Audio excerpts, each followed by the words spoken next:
우리는 지난주 하박국 선지자 말씀을 통해서 하박국 선지자가 하나님께 무엇을 위해서 울부짖으며 기도하는지를 우리는 보았습니다. 하박국 선지자는 이스라엘 백성들이 하나님 앞에서 말씀에 순종하지 않으며 율법을 지키지 않는 그 패역한 모습을 보면서 하박국 선지자는 굉장히 고통스러웠습니다. 또한 그 율법을 지키지 않는 자들이 의인을 핍박하고 오히려 불의한 자들이 더 잘 되는 것 같은 모습을 보면서 그는 굉장히 마음이 어렵고 애통한 마음으로 하나님께 부르짖으며 또한 묻습니다. 하나님, 언제까지 참으며 기도해야겠습니까? 라고 하박국 선지자는 물었습니다. 그러자 하나님께서는 이렇게 말씀하십니다. 하박국 선지자 1장 5절 말씀에 여호와께서 이르시되 너희는 여러 나라를 보고 또 보고 놀라고 또 놀랄지어다. 너희 성전에 내가 한 가지를 행할 것이라. 누가 너에게 말할지라도 너희가 믿지 아니하리라. 하나님께서 하박국 선지자의 그 질문에 대해서 이렇게 대답하신 것입니다. 너희는 여러 나라를 보고 또 놀라고 놀라라고 말씀하십니다. 놀랄 것이라고 말씀하십니다. 하나님께서 한 가지 일을 행할 것이고 또 누가 너에게 말할지라도 너희는 믿지 아니할 것이라고 말씀하십니다. 하나님께서 하박국 선지자에게 주신 대답은 바로 이것이었습니다. 우리가 지난주에도 보았지만은 사도행전 13장 38절부터 41절까지 말씀에 그 대답이 있습니다. 그러므로 형제들아 너희가 할 것은 이 사람을 힘입어 죄 사함을 너에게 전하는 이것이며 또 모세의 율법으로 너희가 의롭다 하심을 얻지 못하던 모든 일에도 이 사람을 힘입어 믿는 자마다 의롭다 하심을 얻는 이것이라. 하나님께서 우리에게 주신 메시지는 바로 이것입니다. 우리가 지금 처한 모든 악한 상황 가운데서 하나님께서 우리를 구원하시는 길은 바로 예수를 믿게 하시고 우리를 구원하신다는 하나님의 말씀입니다. 근데 40절 말씀에 계속해서 보면은 그런즉 너희는 선지자들을 통하여 말씀하신 것이 너에게 미칠까 삼가라. 일러스되 보라 멸시하는 사람들아 너희는 놀라고 멸망하라. 내가 너희 때를 당하여 한 일을 행할 것이니 사람이 너에게 일러줄지라도 도무지 믿지 못할 일이라 하였느니라 하니라. 하나님께서 예수 그리스도를 통하여서 하나님의 택하신 백성들을 구원하시겠다고 말씀하십니다. 그럼에도 불구하고 많은 사람들이 예수를 믿지 않습니다. 오히려 그들은 멸시합니다. 도무지 믿지 않습니다. 예수님께서 이 땅에서 사역하실 때도 그들은 예수님이 하나님의 아들이심을 믿지 않았습니다. 오히려 그들은 예수 그리스도를 욕하고 핍박하고 십자가 못 박아 죽이는 그런 엄청난 죄를 저짓게 되는 것입니다. 그래서 하나님께서 하박국 선지자를 통해서 말씀하십니다. 내가 너희를 위하여 한 가지 일을 행할 것이라. 바로 예수 그리스도를 통해서 우리를 구원하시겠다는 하나님의 약속의 말씀입니다. 이 말씀은 창세기 3장 말씀의 패턴과도 비슷합니다. 아담과 하와가 하나님 말씀에 불순종하였을 때 하나님께서는 아담과 하와에게 벌을 내리시기 전에 먼저 축복의 약속의 말씀을 하십니다. 창세기 3장 15절 말씀에서 여자의 후손이 뱀의 머리를 상하게 하고 우리를 구원하실 것이라는 그 약속의 말씀을 창세기 3장 15절에서 말씀하신 것입니다. 하나님께서 하박국 선지자 1장 5절 말씀에서 내가 한 가지를 행할 것이라. 죄악된 인간들을 향해서 그 패악한 인간들을 위해서 하나님께서 한 가지를 행할 것인데 그것은 사도행전에서 말씀하시는 것처럼 오직 예수 그리스도로 말미암아 그를 믿는 모든 사람들을 의롭게 하시는 것이 하나님의 뜻인 것입니다. 그런데 하나님께서 말씀하시는 것처럼 선지자들을 통해 말씀하신 것이 너에게 미칠까 삼가라. 하나님께서 보내신 그 예수 그리스도를 우리가 깨닫지 못하고 영접하지 못하고 믿지 못하고 지옥으로 떨어지는 그 어리석은 일이 우리에게 미치지 않도록 조심하라고 우리에게 말씀하신 것입니다. 사람이 너에게 일러줄지라도 도무지 믿지 못할 일이라 하였느니라. 많은 사람들이 그 예수 그리스도를 믿지 않는 그런 어리석은 모습을 보이고 있기 때문에 그렇습니다. 그래서 하박국 선지자 1장 5절 말씀에서 하나님께서는 우리에게 하나님께서 예수 그리스도로 말미암아 우리를 구원하실 것을 약속하시고 또한 하박국 선지자에게 대답하시며 내가 그 패역한 유다 백성들을 그 바로 바벨론 사람 갈대아 사람들을 일으켜서 바벨론 사람들을 일으켜서 유다 백성을 심판하실 것을 예언하십니다. 말씀하십니다. 그러자 하박국 선지자가 대답한 것이 바로 오늘 본문의 말씀 12절부터입니다. 선지자가 이르되 여호와 나의 하나님 나의 거룩하신 이시여 주께서는 만세 전부터 계시지 아니하시나이까 우리가 사망에 이르지 아니하리이다. 여호와 주께서 심판하게 하여 그들을 두셨나이다. 반석이시여 주께서 경계하게 하여 그들을 세우셨나이다. 하박국 선지자가 하나님 앞에서 고백합니다. 하나님만이 만세 전부터 계신 거룩하신 전지전능하신 하나님이십니다. 그리고 하나님 내가 알겠습니다. 심판하기 위해서 바벨론 백성들을 일으키신 것을 알겠습니다.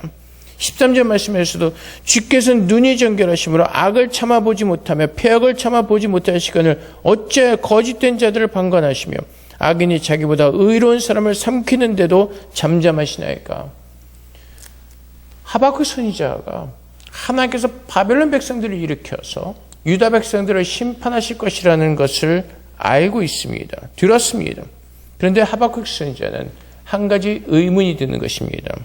여호와께서는 눈이 정결하시고 악을 참아보지 못하시고 패역을 참아보지 못하시거늘 어찌하여 이방 나라 사람들을 들어서 의로운 사람을 삼키는데도 잠잠하십니까? 그리고 17절 말씀에 계속해서 질문하기를 여러 나라를 무자비하게 멸망시키는 것이 옳으니까. 하나님께서 심판으로 사용하시는 그 바벨론 백성들이 일어나서 여러 나라를 멸망시키는 것이 옳으니까 라고 하박국 선지자는 하나님께 다시 질문하고 있는 것입니다. 근데 여러분 오늘 이 말씀을 보면은 뭔가 조금 논리에 맞지 않는 그 말을 우리가 깨달을 수가 있을 겁니다. 첫 번째로 하박국 선지자가 하나님께 물었던 질문은 바로 이것입니다. 유다 백성들이 패역하다는 것입니다. 하나님의 율법을 지키지 못하고 오히려 율법이 해예짐으로 말미암아 수많은 사람들이 죄악을 저지르는 그런 악행을 저지르고 있는 패역한 백성이라고 하박국 선지자는 말하고 있습니다. 증거하고 있습니다. 그런데 다시 오늘 말씀해 보면은 그 악인이 자기보다 의로운 사람을 삼키는데도 잠잠하시나이까. 하박국 선지자는 하나님께서 바벨론 사람들을 일으켜서 유다 백성을 심판하신다고 말씀하실 때 어찌하여 악인이 의로운 사람을 삼키는데도 잠잠하시나이까? 라고 질문하고 있습니다. 유다 백성들은 의인이라는 것입니다. 바벨론 백성들은 악인이라는 것입니다. 어떻게 악인이 의인을 심판할 수 있습니까? 라고 하박국 선지자는 하나님 앞에 질문하고 있는 것입니다. 어떻게 보면은 지난주의 말씀과 오늘의 말씀은 약간 논리적으로 맞지 않습니다.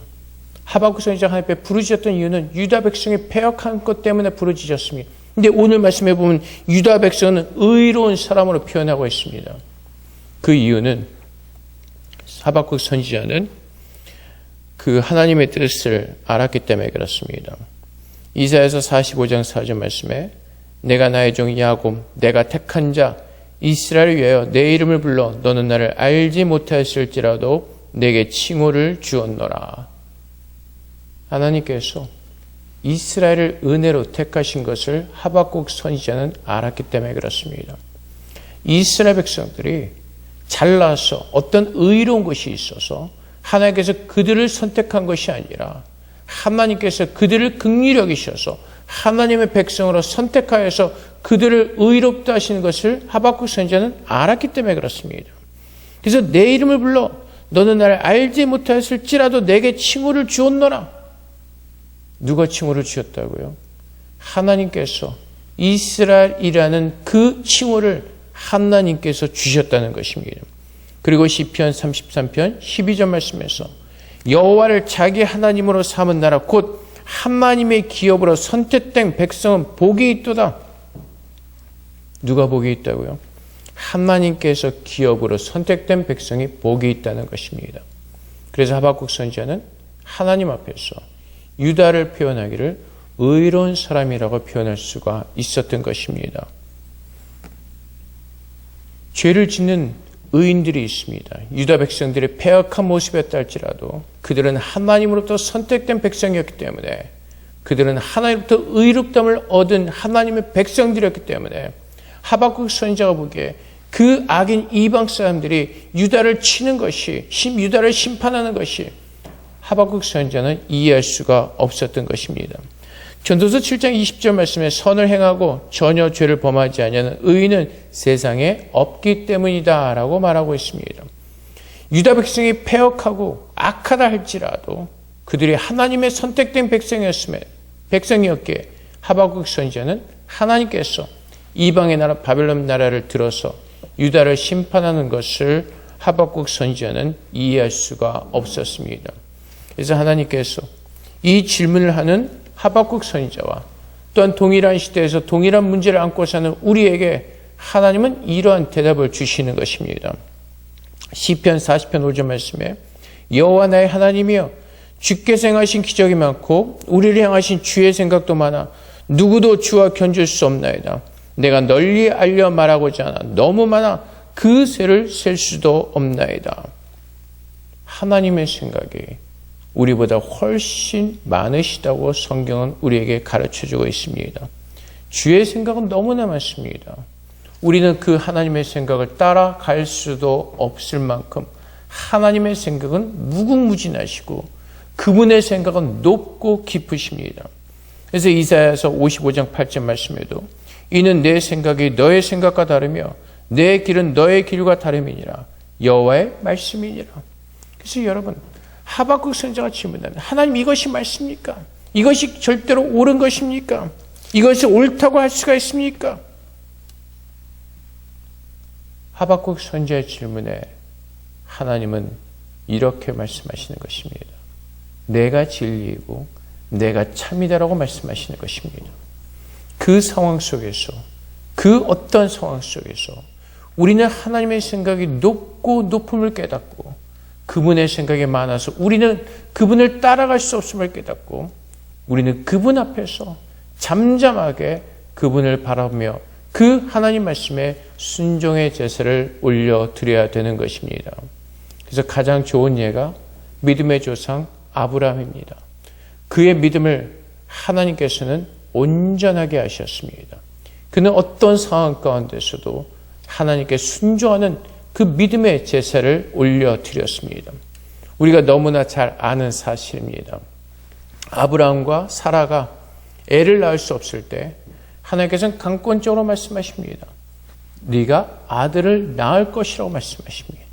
그리고 하나님께서 말씀하신 대로 그 아브라함과 사라가 애를 낳을 수 없는 그런 조건과 신체적인 조건을 가지고 있었지만 하나님께서 말씀하시고 약속하신 대로 아브라함 100세 아들을 얻게 되었습니다.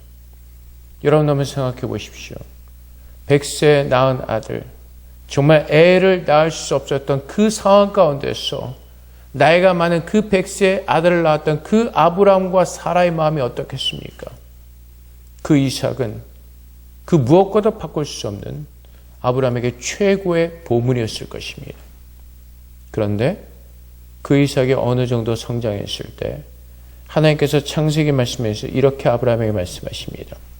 창세기 22장 2절과 3절 말씀에 여호와께서 이르시되 내 아들 내 사랑하는 독자 이삭을 데리고 모리아 땅으로 가서 내가 내게 일러준 한 산 거기서 그를 번제로 드리라. 하나님도 알고 계셨습니다. 내 아들 내 사랑하는 독자 이삭을 데리고 무엇을 하라고요? 내가 너에게 지시한 산으로 가서 거기서 이삭을 번제로 드리라고 말씀하십니다. 여러분 같으면 어떻게 하시겠습니까? 하나님께서 그 말씀하시는 그 말씀대로 기꺼이 순종하시겠습니까? 아마 우리 같으면 하박국 선지자 같은 질문 하나 드렸을 것입니다. 하나님, 하나님께서 주시고 왜 이 아들을 나에게 바치라고 말씀하십니까? 어떻게 사랑한 나의 아들을 죽여서 각을 떼어서 하나님 앞에 번제로 바치라고 말씀하실 수가 있습니까? 이것이 옳은 일입니까? 우리는 하박국 선지자처럼 하나님 앞에 컴플레인을 하면서 하나님 앞에 질문할 수가 있을 것입니다. 근데 아브라함은 어떻게 했다고요? 아브라함이 아침 일찍 일어나 나귀 한 장을 지우고 두 종과 그의 아들 이삭을 데리고 번제에 쓸 나무를 쪼개가지고 떠나 하나님이 자기에게 일러주신 곳으로 가더니 여러분, 아브라함은 그 상황이 이해되지 않았을 것입니다. 백수해 주신 아들을 바치라는 그 하나님의 뜻이 이해되지 않았을 것입니다. 그런데 그는 어떻게 했습니까? 아침에 일찍 일어나 그 아들을 데리고 하나님께서 일러주신 곳으로 갔다고 성경은 증거하고 있습니다. 아브라함이 이렇게 할 수 있었던 이유가 어디에 있습니까? 그는 하나님의 뜻을 알지 못했습니다. 하나님의 뜻을 깨닫지 못했습니다. 하나님께서 왜 이렇게 엄청난 일을 시키시는지 아브라함은 도저히 이해할 수가 없었습니다. 그럼에도 불구하고 아브라함이 하나님 말씀에 순종할 수 있었던 이유는 하나님의 약속의 말씀을 믿었기 때문에 그렇습니다. 어떤 약속의 말씀이요? 하나님께서 아브라함에게 말씀하시죠. 내가 너의 아들 이삭을 통하여서 내가 너에게 약속한 것을 이루시겠다고 말씀하셨습니다. 그래서 히브리서 11장에 가보면은 아브라함이 이삭을 번제로 드리겠다는 그 아브라함의 믿음의 모습에 대해서 이렇게 설명합니다. 하나님께서 죽은 자 가운데서 그를 다시 살리실 것을 아브라함은 믿는 믿음으로 하나님께서 말씀하신 대로 그는 순종하려고 했던 그 믿음의 제사를, 그 순종의 믿음의 제사를 하나님 앞에 드릴 수가 있었던 것입니다. 오늘날도 마찬가지입니다. 때로는 우리가 살아가는 이 시대 속에서, 이 상황 가운데서 우리는 이해할 수 없는 수많은 일들이 일어나고 있습니다. 우리가 깨닫지 못하는 수많은, 정말 많은 일들이 일어나고 있습니다. 그런데 우리는 무엇을 바라보면서 우리가 어떠한 믿음을 가지고 살고 있습니까? 하나님은 아브라함과 같이 오직 하나님만을 바라보는 그 순종의 믿음을 가지고 하나님 앞에 나오라고 말씀하십니다. 하박국처럼 우리가 이 세상을 바라볼 때 세상이 승리하는 것 같습니다. 세상이 이기고 있는 것 같습니다. 오늘 이 시대를 한번 보십시오. 하나님의 교회는 어떻습니까? 한국 교회는 어떻습니까? 교회가 안과 밖으로 공격을 당하고 있습니까? 안에서는 거짓된 복음이 일어납니다. 그래서 수많은 백성들, 하나님을 믿는 사람들을 유혹합니다. 그리고 그들을 거짓된 그 복음으로 인해서 그들을 넘어뜨립니다. 많은 번영신학과 믿음운동과 말씀운동과 하나님의 진리가 아닌 거짓된 진리를 가지고 수많은 사람들을 유혹하고 있습니다. 교회 밖에서는 어떻습니까? 세상 사람들은 교회를 멸시하고 조롱하며 또한 동성애 같은 문제로 세상과 세상의 것들이 하나님의 그 교회로 들어와서 동성애들의 성직자가 생기고 동성애들이 다니는 교회가 생겨나고 그것이 하나님의 뜻이다라고 외치되는 거짓된 무리들이 늘어나고 있습니다. 교회는 점점 비어져 가고 있습니다. 유럽의 수많은 유명했던 모든 교회들 가운데 성도는 없습니다. 오히려 요즘은 장례식 때만 보는 교회들이 있습니다. 문을 여는 교회들이 있습니다. 그만큼 교회는 죽었고 그만큼 교회는 쓰러져 가고 있습니다. 요즘 한국 교회를 보십시오. 얼마나 많은 교회들이 주일학교 없는 교회들이 얼마나 많은지 모릅니다.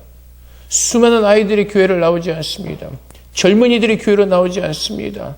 지금 교회가 죽어가고 있는 것 같습니다. 망하고 있는 것 같습니다. 근데 하나님께서 우리에게 말씀하시는 것은 지금 내가 서 있는 이 상황 가운데서 우리의 환경을 바라보면서 하나님 무엇이 옳은 것입니까? 라고 질문하는 것이 아니라 우리는 하나님 앞에서 하나님께서 행하시는 그 일이 참으로 진리이며 하나님 완전하시고 완벽하신 그 하나님이심을 우리가 고백하며 하나님께 예배하기를 원하시는 것입니다. 하박국 선지자의 시대도 그렇고 사도행전의 그 초대교회 시대도 그랬습니다. 스데반 집사가 순교한 후에 교회에 큰 핍박을 일어납니다. 그래서 수많은 사람들이 그 핍박을 피해서 아시아 각지로 흩어지게 됩니다. 믿음을 지키기 위해서. 여러분, 그 전에 예수를 믿는 사람들이 굉장히 많이 늘어났습니다. 예수를 믿는 사람들이 점점 늘어났습니다. 근데 스데반 집사가 순교한 후에 교회가 핍박을 받자 수많은 사람들이 흩어지기 시작합니다. 그리고 나그네의 삶을 시작합니다. 이방 땅에서 힘들고 어렵게 살아갑니다.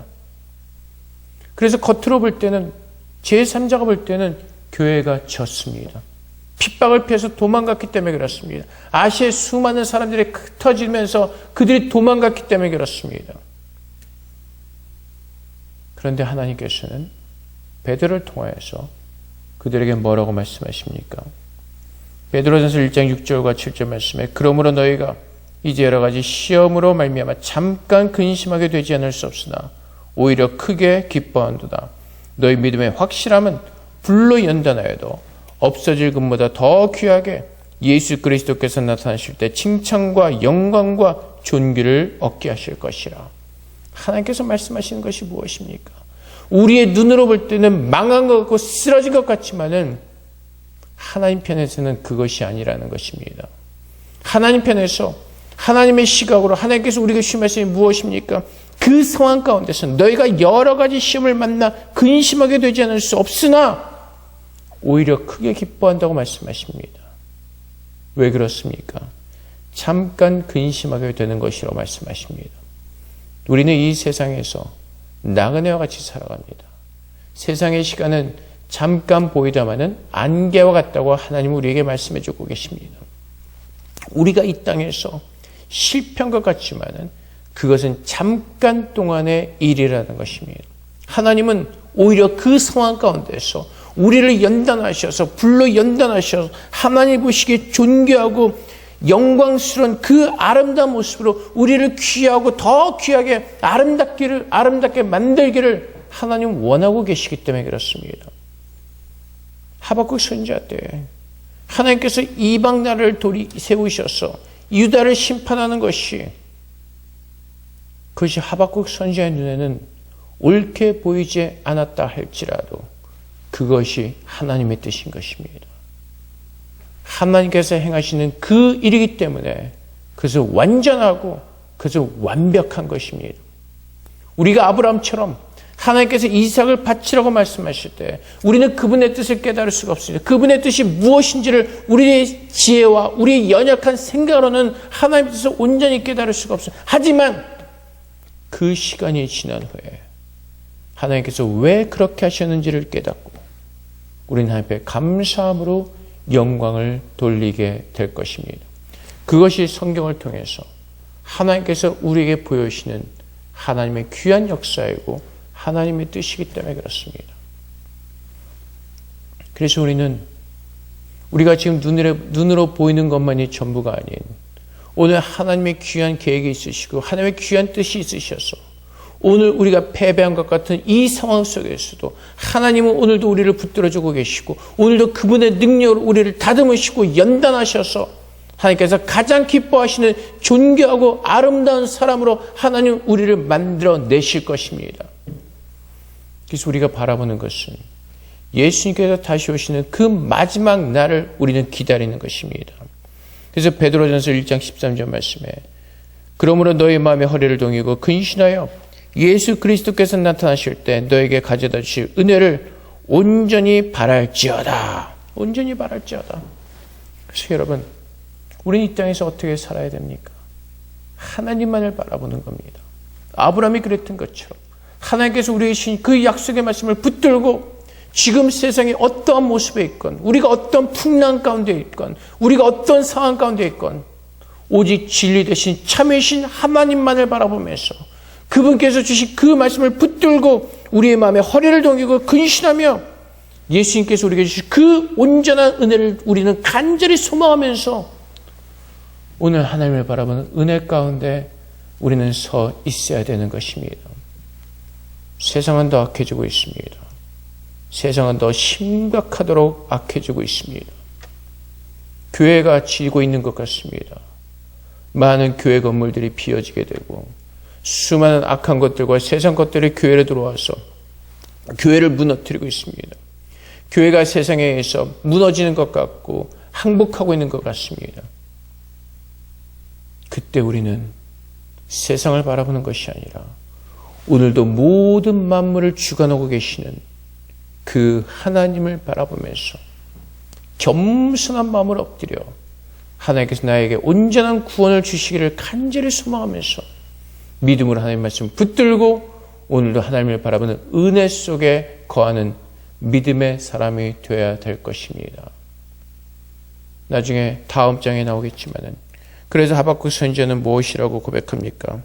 의는 믿음으로 말미암아 사는 것이라고 우리에게 말씀해 주고 있는 것입니다. 우리는 세상에서 세상의 방법과 세상의 어떤 진리를 따라 살지 않습니다. 우리는 예수 믿고 거듭난 사람으로서 하나님의 진리를 붙들고 하나님의 은혜 가운데 거하는 믿음의 백성으로 서야 될 것입니다. 사랑하는 성도 여러분, 눈에 보이는 것이 전부가 아닙니다. 우리는 주님의 진리의 말씀을 듣고 그분의 말씀으로 우리는 세상을 바라봐야 되는 것입니다.